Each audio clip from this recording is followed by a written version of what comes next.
Quoi? Vous êtes là? Comme promis, aujourd'hui, je vous invite à découvrir comment on règle bien son poste de pilotage. Bon, nous y voilà. Alors, ça va être rapide. On va faire ça en 3 étapes. Première étape, nous allons régler l'inclinaison du guidon. Alors, j'enlève la mousse. Je desserre légèrement mes vis de fixation de guidon. Hop. Voilà. Et là, on peut voir que je peux orienter mon guidon. Le bon réglage, c'est quand le guidon se trouve dans l'alignement de la fourche. Quand je parle d'alignement du guidon, je parle de cette ligne. La fourche et le guidon dans le même alignement. Une fois qu'on a repéré sa position, ça vaut le coup de prendre un petit feutre et de faire un petit marquage. Ce petit marquage va vous servir à repérer votre guidon. Une fois que cette position est parfaitement réglée, c'est très simple. On resserre modérément. Pas besoin de serrer comme une brute.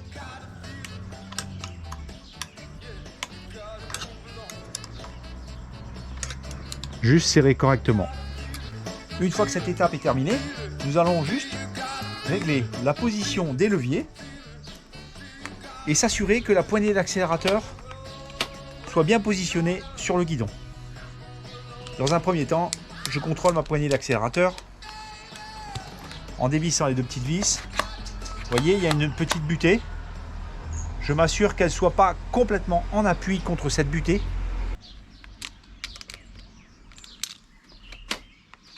Parfait. Ensuite, je desserre mes cocottes. Hop, et hop. Vous voyez, on peut orienter du haut vers le bas. On est en position debout sur la moto, légèrement vers l'arrière. On aura les leviers dans l'alignement de l'avant-bras et de la main. Alors évidemment, on peut toujours nuancer légèrement. Il y en a qui vont préférer un petit peu plus bas, d'autres qui vont préférer un petit peu plus haut. Moi, je la mets en position relativement neutre, ce qui me permet d'être à l'aise lorsque je suis assis sur la moto et également être à l'aise lorsque je suis debout en position tout terrain. Un détail important, lorsque vous allez positionner votre levier, assurez-vous que lorsque vous débrayez, la garde de celui-ci, qui est réglable via cette petite molette, ne soit pas trop importante ou trop faible. L'idéal, c'est lorsque vous débrayez, le levier ne vienne pas toucher le doigt qui est fermé sur la poignée. Pareil pour le frein avant. Il est important de bien régler la garde avec cette petite vis qui est ici pour que le levier freine la moto sans que celui-ci vienne toucher le doigt. Important, bien régler la garde de sa poignée de gaz. Cette garde, elle se règle avec une molette qui est située sur le câble d'accélérateur aller et non sur le câble d'accélérateur retour. Donc, plus je visse ici, plus je vais avoir du jeu. Vous voyez ? Là, le jeu est trop important. Je vais donc dévisser un petit peu pour réduire ce jeu.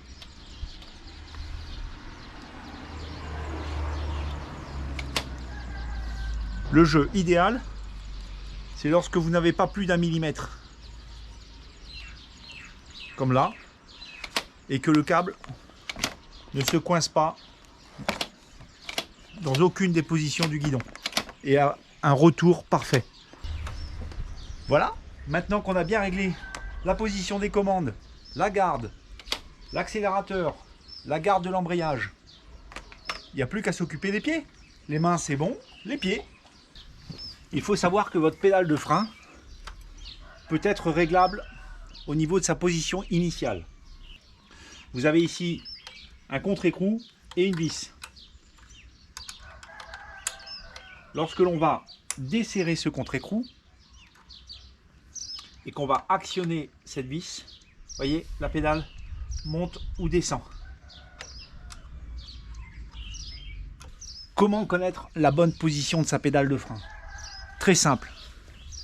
Vous montez sur votre moto avec les chaussures ou les bottes que vous utilisez habituellement pour conduire. Vous vous mettez, si vous faites du tout-terrain, en position off-road, debout sur la moto. Il faut que votre pied soit parfaitement au niveau de la pédale sans que vous appuyez dessus naturellement. Car lorsque vous aurez besoin de freiner, vous n'aurez qu'à faire un petit geste et actionner le frein. Si votre pédale est trop haute, vous serez obligé de lever le talon pour appuyer sur le frein. Et si elle est trop basse, lorsque vous serez sur l'arrière, vous serez obligé de faire un mouvement tellement inconfortable et de plier votre cheville que votre freinage sera vraiment inefficace. Donc la bonne position, en général, c'est à peu près à l'horizontale. Si vous êtes quelqu'un qui roulait beaucoup assis, il sera préférable de mettre votre pédale dans une position un petit peu plus basse. Parce que lorsqu'on est assis sur la moto, on a les jambes avec les genoux plus en avant. Donc forcément, la pédale doit être un peu plus basse. Et pour le sélecteur de vitesse, c'est exactement la même chose. On monte sur la moto. Il faut que le pied puisse passer sous le sélecteur pour pouvoir monter les vitesses, passer au-dessus de façon assez naturelle, sans que nous soyons obligés de lever le talon. Si vous devez lever le talon ou faire un geste vraiment inconfortable, c'est que votre sélecteur de vitesse n'est pas bien réglé. Il faudra donc l'ajuster. Comment on ajuste un sélecteur de vitesse? Très simple. Au bout du sélecteur, vous avez une petite vis qu'il suffira de dévisser, de reculer votre sélecteur. Il y a des petits crans. Ces petits crans vont vous permettre de le mettre dans une position un peu plus basse ou de le mettre dans une position un peu plus haute. Ce que je pense, c'est qu'il n'y a pas de position magique. La position, c'est quand vous êtes vraiment à l'aise sur votre moto et que vous n'avez pas besoin de faire de gestes inappropriés pour pouvoir rentrer vos vitesses ou pour freiner. Après avoir réglé la position du guidon, la position des leviers, la garde des câbles d'accélérateur et câbles d'embrayage. Alors certaines motos sont équipées d'un embrayage hydraulique, il n'y a pas de garde à régler, tant mieux. Mais certaines ont des câbles. Et lorsqu'il y a un câble, il faut effectivement régler la garde. Ensuite, nous avons vu comment régler la pédale de frein, comment régler le sélecteur de vitesse. Ben, c'est tout. Voilà. Alors, prochaine étape, on va s'attaquer à quelque chose d'un petit peu plus technique. Car le prochain tuto, on va parler du réglage des suspensions, la géométrie de la moto. On va parler assiette de moto, compression lente, compression rapide, détente, pré-contrainte. Vous allez tout savoir sur ces termes techniques. En attendant, je vous dis à bientôt. N'oubliez pas de mettre un pouce.